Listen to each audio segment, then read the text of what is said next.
நண்பர்கள் அனைவருக்கும் வணக்கம். வழக்கம் போல் உங்களுடைய ஃபோட்டோஷாப்புக்கு தேவையான ஃப்ரீ ஃபைல் வீடியோ ஸ்கிப் பண்ணாமல் பாருங்கள். நான் கொடுக்கக்கூடிய ஃபைல் வந்து பாஸ்வேர்டு கேட்கும். வீடியோட பாஸ்வேர்டு வந்து பார்த்தீங்கன்னா 3 இடத்துல டிஸ்பிளே ஆகும். வீடியோ ஸ்கிப் பண்ணாமல் பாருங்கள். அப்போ தான் நீங்கள் பாஸ்வேர்டு வந்து நோட் பண்ண முடியும். ஓகே, இப்போ நம்ம வீடியோவில் போவோம்.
இதில் வந்து நீங்கள் கிராப் பண்ணி வைக்கக்கூடிய இமேஜை வந்து உங்ககிட்ட வந்து ஏதாவது உட்காந்துருக்கிற மாதிரி இமேஜ் இருந்துச்சுனாக்க அதை வந்து கிராப் பண்ணி வைங்க. நிற்கிற மாதிரி இமேஜ் வச்சாக்க அந்த அளவுக்கு சரியாக வராதுன்னு தோணுது. ஏன்னா இந்த ரயில்வே ட்ராக்கோட ஃப்ரேமை வச்சு தான் நான் சொல்கிறேன்.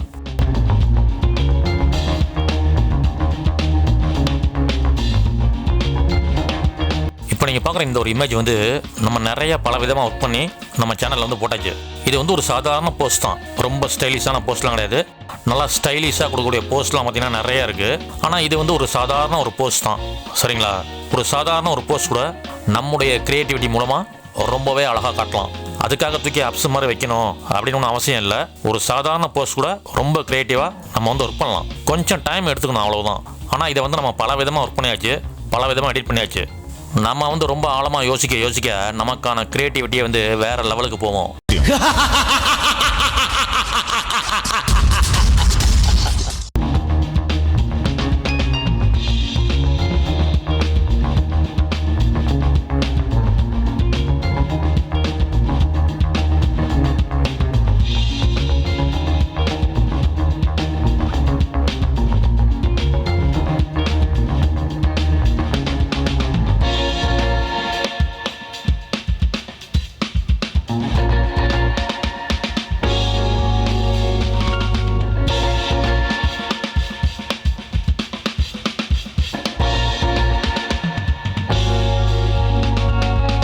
வந்து எப்போதுமே டெக்ஸ்ட் பண்ணாக்க மினிமம் ஒரு 10 சாங்ஸ் கேட்பேன். 10 சாங்ஸ் கேட்டாலும் எனக்கு ஏதாவது ஒரு சாங்ஸ் வந்து கிளிக் ஆயிரும். ஆனால் இந்த ஒரு கிரியேட்டிவிட்டிக்கு நான் வந்து சாங்ஸ் வந்து எந்த ஒரு சாங்ஸும் கேட்கவே இல்லை. ஃபர்ஸ்ட் வந்து நான் வந்து யோசிக்க ஆரம்பித்தேன். கலர்ஸ் வந்து ஃபுல்லாக ப்ளூ, கிரியேட்டிவிட்டி பார்த்தீங்கன்னா ஃபுல்லாக ப்ளூ.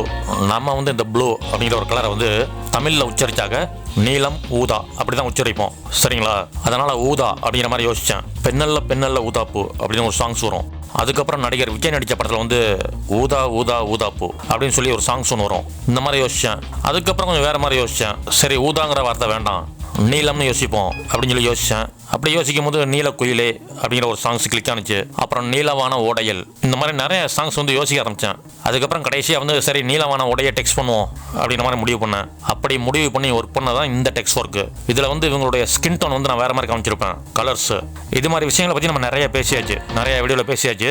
நீங்களும் ஒர்க் பண்ணும்போது ஸ்கின் டோன் வந்து இதே மாதிரி இருக்க மாதிரி ஒர்க் பண்ணுங்கள். குறிப்பாக இந்த சீட்டை பற்றி நீங்கள் லேபில் வந்து சொல்லிடுங்க. கலர்ஸ் வந்து கொஞ்சம் கூட போகக்கூடாது, குறையக்கூடாது. நம்ம சேனலில் ஏற்கனவே பல வீடியோக்களை சொன்னது தான், ஒரு சினிமா சாங்ஸை வந்து அப்படியே வந்து டெக்ஸ்ட் பண்ண முடியாது. ஏன்னா வெட்டிங்கு தகுந்த மாதிரி நிறைய விஷயங்கள் வந்து மாற்றணும், மாற்றி திருத்தி டெக்ஸ்ட் பண்ணணும். அந்த மாதிரி இதில் வந்து நான் நிறைய விஷயங்களை மாற்றிருப்பேன். நீங்கள் வந்து இந்த சாங்ஸை வந்து டவுன்லோட் பண்ணி கேளுங்க. கேட்கும் போது உங்களுக்கே தெரியும் இதில் வந்து நான் எவ்வளோ வார்த்தைகளை வந்து மாற்றிருக்கேன், அதாவது வெட்டிங்க்கு தகுந்த மாதிரி எவ்வளோ வார்த்தைகளை மாற்றிருக்கேன் அப்படிங்கிற ஒரு விஷயம் வந்து உங்களுக்கு நல்லாவே தெரியும்.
திருச்சி மாவட்ட சங்கம் ஃபோட்டோகிராஃபி அசோசியேஷன் சமீபத்தில் வந்து திருச்சியில் வந்து கண் சிகிச்சை முகாம் அவங்களுடைய தலைமையில் வந்து நடந்துச்சு. நிறைய பேர் வந்து வாழ்த்து சொன்னாங்க. நான் வந்து சங்கத்தோட தலைவருக்கு வந்து தனிப்பட்ட முறையில் வந்து வாழ்த்து சொன்னேன். ஏற்கனவே இவங்க வந்து கண் சிகிச்சை முகாம் வந்து நடத்தியிருக்காங்க. இருந்தாலும் இது வந்து ரொம்ப முக்கியமான விஷயம், அதனால் ஷேர் பண்ணலாம் அப்படின்னு தோணுச்சு. சங்கத்தோட தலைவருக்கு வந்து இதுக்கு முன்னால் நான் சில பதிவுலாம் போட்டிருக்கேன். ஆனால் இதை வந்து ஷேர் பண்ணலாம் அப்படிங்கிற மாதிரி தோணுச்சு. நான் போட்ட பதிவுக்கு வந்து தலைவரும் வந்து நன்றி சொன்னார். அந்த ஒரு பதிவு தான் இது.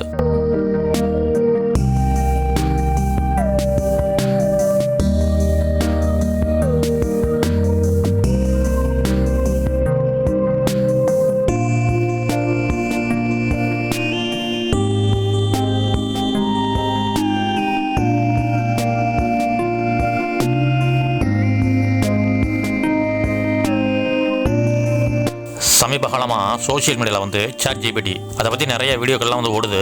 நான் சொல்லக்கூடிய வந்து எடிட் சம்மந்தப்பட்ட ஒரு விஷயம், அதுலேயும் குறிப்பாக யூடியூப்பில் நிறையா ஓடுது. சரி, சாட் ஜிபிடி பற்றி நம்ம ஒரு வீடியோ போடுவோம் அப்படிங்கிற மாதிரி யோசித்தேன்.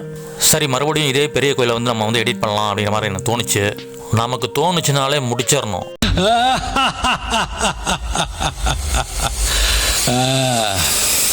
முடிச்சிடலாமா?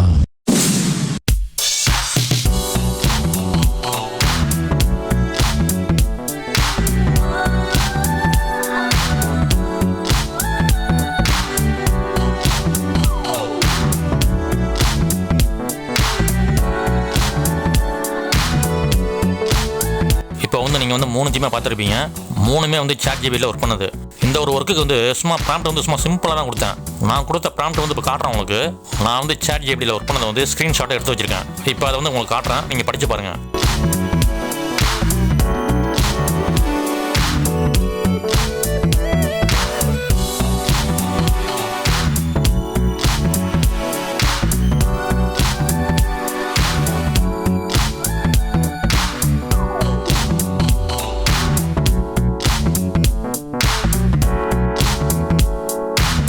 ஸ்க்ரீன்ஷாட், பிக்சர் அண்ட் வீடியோ ரெண்டுமே பார்த்துருப்பீங்க. இப்போ நம்ம வந்து கொஞ்சம் டீட்டெயிலாக பேசுவோமா? பேசுறது மட்டும் இல்லை, பார்க்குறதும் டீட்டெயிலாக பார்க்கலாம். இப்போ சாட் ஜிபிடியில் ஒர்க் பண்ணது வந்து ஃபுல்லாக பார்த்துட்டீங்க, சரிங்களா? இதே பெரிய கோயிலை வந்து நான் வந்து ஏஐ பயன்படுத்தாமலேயே ஒர்க் பண்ணியிருக்கேன். ஏஐ வந்து பயன்படுத்தாமலேயே ஒரு 2 ஒர்க் பண்ணேன். இப்போ வந்து சாட் ஜிபிடிக்கும் நான் ஒர்க் பண்ணதுக்கும் கம்பேரிஷன்.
இப்போ நம்ம வந்து இந்த கம்பேரிஷனில் வந்து கொஞ்சம் டீட்டெயிலாக பார்க்கலாம். நல்லா ஜூம் பண்ணுறேன், கவனித்து பாருங்கள்.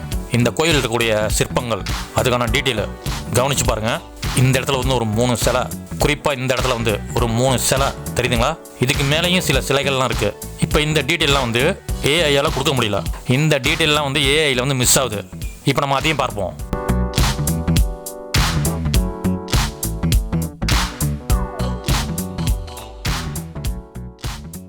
கவனிச்சு பாருங்க, இது வந்து ஏஐ, எதுவுமே தெரியல பாருங்க.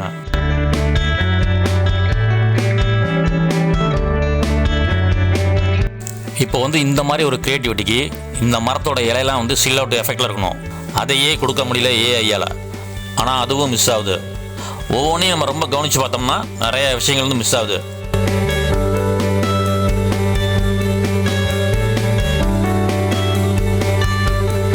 இந்த ஒரு பறவையை சுற்றி அவுட்லைன் பார்த்தீங்கன்னா ஒயிட் கலரில் வருது பாருங்க. இதில் வந்து நாய்ஸ்லாம் வந்து நிறையா இருக்குது. அதை கூட சரி பண்ணிக்கலாம் விடுங்க. எல்லாத்துக்கும் மேலே கோயிலுக்கு மேலே இதை கொஞ்சம் கவனித்து பாருங்கள். இந்த இடம் வந்து பேர்ந்து போன மாதிரி இருக்குது, அதாவது பழுதடைஞ்சு உடைஞ்ச மாதிரி இருக்குது. நல்லா கவனித்து பார்த்தீங்கன்னா தெரியும், லெஃப்ட் சைடில் சரியாக ஃபினிஷிங் வந்து வரல. இதை தாண்டி இன்னொரு விஷயம் சொல்லணும் அப்படின்னாக்கா, கலர்ஸ் வந்து பர்ஃபெக்டாகவே வரல.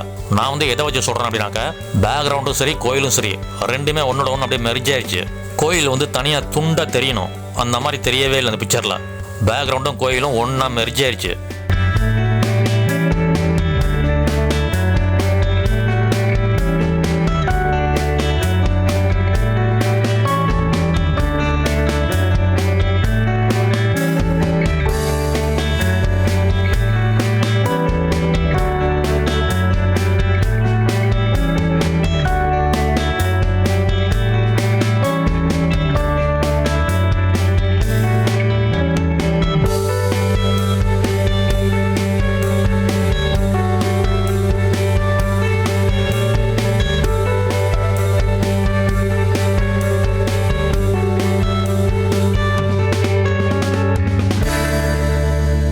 இது மாதிரி இதில் வந்து எல்லாத்தையுமே நம்ம ரொம்ப கவனித்து பார்த்தாக்க நிறைய விஷயங்கள் வந்து மிஸ் ஆகிடுச்சு.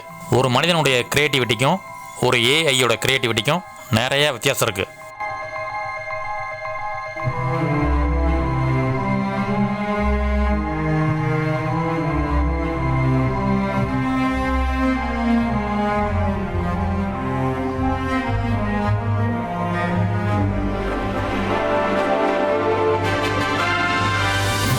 நான் சொல்ல வர்றது வந்து ஏற்கனவே என்னுடைய வீடியோவில் சொன்னது தான். நான் வந்து டெக்னாலஜியை தாண்டி ரியாலிட்டியை பார்க்குறவன்.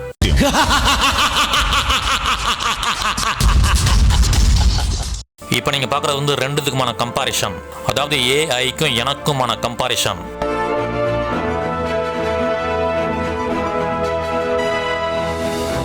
இப்போ நீங்கள் பார்த்த 3 ஒர்க்கில் இந்த ஒர்க்கை பற்றி பேசவே வேண்டாம். ஏன்னா இந்த எடிட்டிங் வந்து மொக்கையிலையும் மொக்க, செம்ம மொக்க. இதில் வந்து ஒன்றுமே இல்லை. ஆனால் சோஷியல் மீடியாவில் பார்த்தீங்கன்னா நிறைய ஓடிட்டுருக்கு. அதுலேயும் குறிப்பாக யூடியூப்பில் பார்த்தீங்கன்னா உருட்டுனாலும் உருட்டு, சரியான உருட்டு.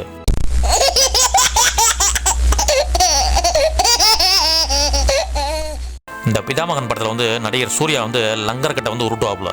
அப்போ வந்து ஒரு வார்த்தை சொல்லுவாப்புல, இது வந்து உருட்டு வந்து வேற மாதிரி. அந்த மாதிரி யூடியூப்பில் வந்து உருட்டு வந்து வேற மாதிரி. உருட்டுனாலும் உருட்டு, சரியான உருட்டு ஓடிக்கிட்டே இருக்குது எல்லா சேனல்லையும். எனக்கு வந்து பார்க்கும் போது வெறுப்பெல்லாம் வரல, சிரிப்பு தான் வருது. என்னடா இது எல்லா சேனல்லையும் இப்படி ஓடிட்டு இருக்கு அப்படிங்கிற மாதிரி நானே யோசிச்சு நானே வந்து சிரிச்சிக்க வேண்டியதாக இருக்கு.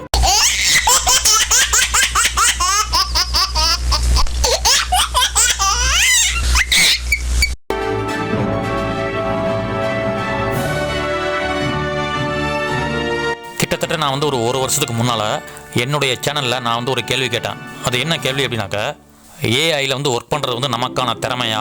நான் கேட்ட அந்த ஒரு கேள்விக்கு கமெண்ட்ஸில் வந்து யாருமே பதிவு செய்யலை. சரிங்களா? அந்த கேள்வி நான் கேட்டு கிட்டத்தட்ட ஒரு வருஷத்துக்கு மேலே தான் இருக்கும். அதாவது நான் கேட்ட அந்த ஒரு கேள்வி இருக்குல்ல, அந்த கேள்வியை தான் சமீபத்தில் யூடியூப் நிறுவனமே தன்னுடைய விதிமுறையில் வந்து அந்த கேள்வியை வந்து முன் வச்சிருக்கு. அவங்க வந்து இந்த விதிமுறையை கொண்டு வந்தது வந்து இந்த மாதம் தான், இந்த வருஷம் தான், அதாவது 2025 ஜூலை மாதம். சரிங்களா? அதாவது யூடியூப் நிறுவனம் வந்து என்ன சொல்ல வருது அப்படின்னாக்க, நீங்கள் வந்து ஒரு கண்டென்ட் வந்து கிரியேட் பண்ணுறீங்க அப்படின்னாக்க அது வந்து முழுக்க ஏஐயா இருக்கக்கூடாது. முழுக்க ஏஐயா இருந்தாக்க தப்பு மாவெல்லாம் உங்களுக்கு கிடைக்காது. ரொம்ப தெளிவாக சொல்லணும் அப்படின்னாக்க, உங்களுக்கான படைப்பில் வந்து திறமையை வெளிப்படுத்துங்க. இதை வந்து நான் சொல்லலை, யூடியூப் நிறுவனமே சொல்லுது. ஆனால் நான் வந்து ஒரு வருஷத்துக்கு முன்னாலேயே சொல்லிட்டேன், ஏஐயில் ஒர்க் பண்ணுறது வந்து நமக்கான திறமையே இல்லை. அப்படிங்கிறனால தான் நான் வந்து அந்த மாதிரி ஒரு கேள்வியை முன் வச்சேன். ஆனால் நான் வந்து ஒரு வருஷத்துக்கு முன்னாலேயே சொல்லிட்டேன், இதை பற்றி பேசிட்டேன். நான் சொன்னதை வந்து யாருமே பெருசாக எடுத்துக்கல. ஆனால் இப்போ வந்து யூடியூப் நிறுவனமே சொல்லிருச்சு. இப்போ நீங்கள் எல்லாருமே கேட்டு தானே ஆகணும். நான் வந்து போன வீடியோலேயே ஒரு விஷயம் சொன்னேன். நான் வந்து ஒரு விஷயத்தை பற்றி ரொம்ப ஸ்ட்ராங்காக பேசினாக்க அது வந்து பிளான் ஏ. அந்த விஷயத்துக்கு பின்னால் இன்னொரு விஷயம் இருக்கும், அதுதான் பிளான் பி.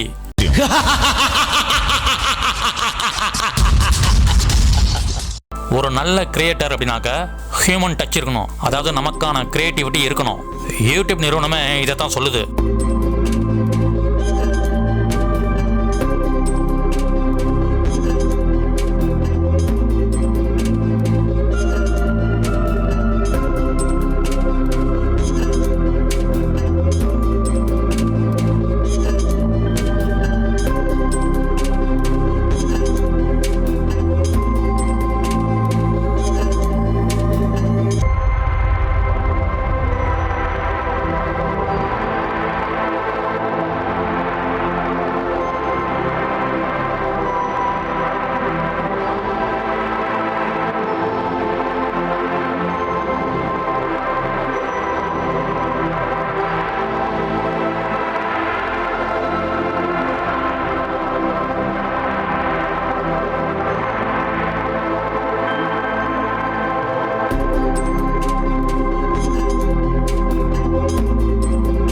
இப்போ நீங்கள் ஸ்க்ரீனில் பார்க்குற இந்த ஒர்க்கு வந்து ரொம்ப பழைய ஒர்க்கு, முன்னால் பண்ணது. இதெல்லாம் வந்து ஏஐ வந்து பயன்படுத்தவே கிடையாது. இப்போ நம்ம வந்து வீடியோட எண்டுக்கு வந்தாச்சு. எனக்கு வந்து கடைசியாக ஒரு விஷயம் சொல்லணும் அப்படின்னு தோணுது. போன வீடியோவில் வந்து நான் இன்னொரு விஷயம் சொன்னேன். அது என்ன அப்படின்னாக்க, திறமை இல்லாத எந்த ஒரு விஷயத்தையும் நான் பெருசாக பார்க்க மாட்டேன் அப்படின்னு சொன்னேன். போன வீடியோவில் சொன்னேன். அதாவது ஏஐ டெக்னாலஜியை வச்சு நான் சொன்னேன். நான் வந்து ஏஐ டெக்னாலஜி எப்படி பார்க்குறேனோ அதே மாதிரி தான் இப்போ யூடியூப் நிறுவனமும் பார்க்குது. ஒரு யூடியூப் நிறுவனமே ஏஐ தொழில்நுட்பத்தை மதிக்கவே இல்லை. மதிக்காதனால தான் மானிட்டேஷன் இல்லைன்னு சொல்லுது.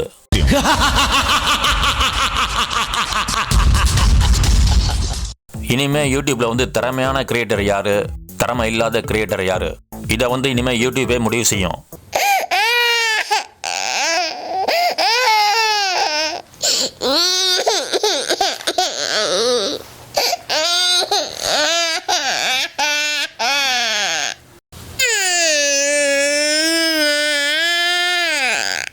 உங்களுக்கான திறமையை வெளிப்படுத்தினாதான் உங்களுக்கு வந்து காசு அப்படின்னு யூடியூபே சொல்லுது. ஆனா இந்த மாதிரி ஒரு விஷயத்த யூடியூப் நிறுவனம் கொண்டு வந்தது ரொம்பவே நல்லது. ஏன்னா திறமைனா என்னன்னே தெரியாதனாலதான் யூடியூப்ல வந்து ஏஐ வீடியோ வந்து நிறைய ஓடுது.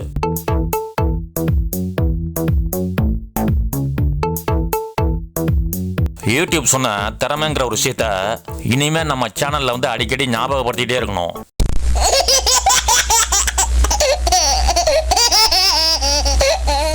இது போல விதிமுறைகளை வந்து நிறைய துறையில கொண்டு வரணும்.